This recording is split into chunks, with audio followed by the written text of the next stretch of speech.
Muito tem se falado sobre a cidade perdida encontrada na Amazônia, Ratanabá. Para entendermos melhor sobre este assunto, polêmico e amplamente refutado e desmerecido, precisamos dar nome aos bois e datar o tempo. Um grupo de pesquisadores, cientistas, históricos, geógrafos, arqueólogos, estão pesquisando há 30 anos sobre diferentes áreas de interesse comunitário mundial.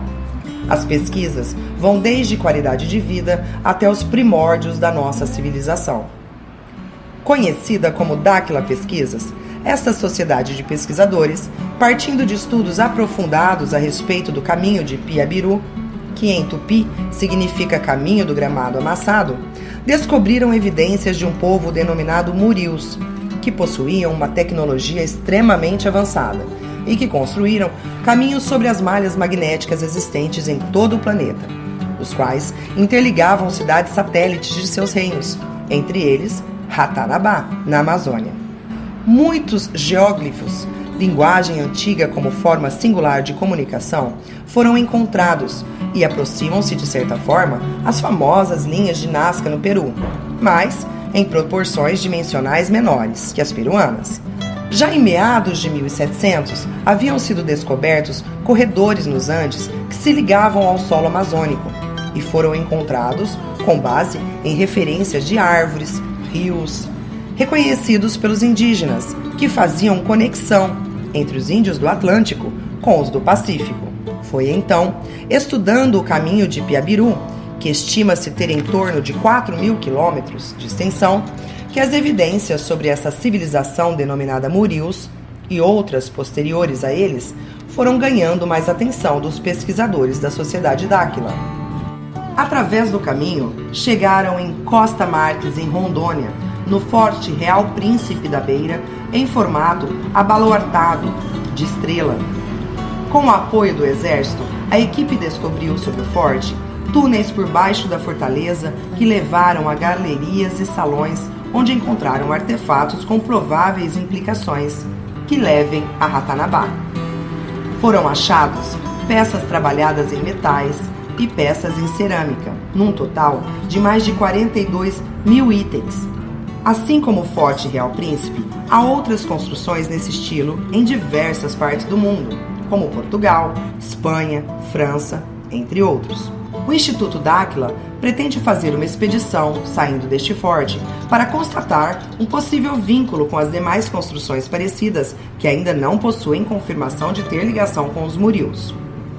Além disso, os pesquisadores acreditam que ao menos um destes túneis do Forte Real Príncipe levem à antiga cidade soterrada, próxima dali, sob a floresta amazônica. Ratanabá teria sido construída pelos Murius há alguns milhões de anos e, por isso, não é visível por meios aéreos nem caminhando pela superfície da floresta. A cidade pode estar a centenas de metros abaixo da superfície. Esta civilização pode ter tido vínculos com civilizações extraterrestres, que, de acordo com a teoria de Dáquila Pesquisas, tem influência sobre a evolução humana.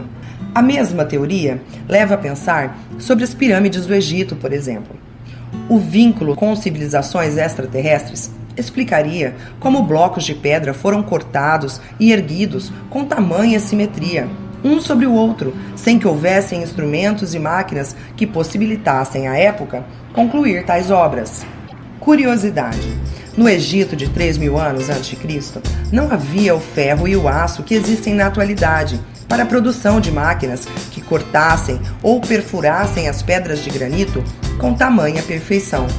Havia apenas o cobre, metal que não tinha capacidade nem resistência para isso. Muitas pessoas desconfiam ou acreditam que houve mesmo interferência de outro mundo nas construções antigas, como as pirâmides egípcias. E por que não na construção de cidades inteiras que apresentavam a presença de uma tecnologia avançada para a época? Segundo o pesquisador Rafael Hungria, a civilização antiga que construiu Ratanabá viveram num passado remoto. Ratanabá, no idioma Irdim dos Murius, significa dos reinos para o mundo. A Amazônia é um grande mistério intocável do mundo. Porém, povos indígenas sempre relataram a existência de civilizações antigas. Segundo as descobertas do Instituto Dáquila, os Murius detinham alta tecnologia e muito conhecimento. Estamos buscando o que é desconhecido intacto, inexplorado no subsolo. Afinal, como já dito, não há como visualizar a cidade perdida a olho nu, sobrevoando a floresta. Daquela época para cá, houveram várias mudanças cataclísmicas na região, além da própria floresta, que esconde muitas evidências visuais. Há pouco mais de uma semana, o Dáquila Pesquisas, através do pesquisador e presidente da Sociedade Dáquila, Urandir, sobrevoou a floresta amazônica junto a outros pesquisadores, como apoio ao escaneamento da região onde acreditam estar a cidade perdida. Enquanto em um avião fazia-se o escaneamento com toda a tecnologia laser chamada LIDAR de todo o mapeamento da área, em outro avião iam sendo feitas imagens da floresta pelos pesquisadores. Nesta ocasião, identificaram em torno de 36 quadras demarcadas com simetria perfeita, com 1.000 metros quadrados cada. Obviamente, estes voos tiveram a autorização da Defesa Nacional e dos órgãos responsáveis, e tudo foi acompanhado pelas autoridades, de forma a dar legalidade ao estudo. Atualmente, o IPHAN, responsável por toda a arqueologia federal, é quem documenta e registra tudo o que é descoberto para acervo governamental. Mostra-se mais aberto e parceiro do que algumas décadas atrás. Isso porque eles retiveram os artefatos encontrados no Forte Real Príncipe que o Instituto levou ao conhecimento deles e chegaram a proibir novas expedições na região à época. Segundo Urandir, com um novo governo, o IPHAN se mostrou mais preocupado e com a intenção de preservar e garantir a soberania da Amazônia e tem contribuído e orientado a equipe de pesquisadores. Através do Instituto, mais de 9.000 pessoas já foram a campo e tudo ali é feito com recursos próprios, vindo de seus associados e das atividades das mais de 10 empresas do Instituto. Não há ajuda de entidades ou do governo, somos independentes e não temos rabo preso. Tudo que for descoberto será comprovado e mostrado ao mundo na hora certa, segundo Rafael Hungria. O resultado do mapeamento e digitalização da área, sobrevoada na semana passada, deve ficar pronto em 20 dias, e assim que tiverem acesso aos dados fornecidos por ele, devem agendar a expedição por terra.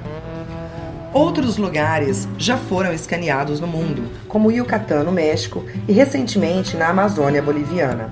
Na primeira, já eram conhecidas algumas pirâmides escalonadas, grutas, e dessa vez foi possível identificar a existência de aproximadamente 7.900 plataformas de habitação.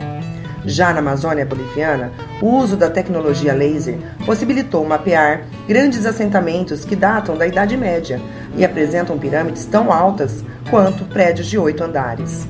Vamos então aguardar o resultado deste estudo de mapeamento feito na nossa floresta amazônica, para aí sim podermos chegar a alguma conclusão a respeito da teoria de Dáquila Pesquisas. Até lá, cabe a nós pesquisar e compreender como a nossa floresta amazônica é cheia de segredos e mistérios. Até o próximo!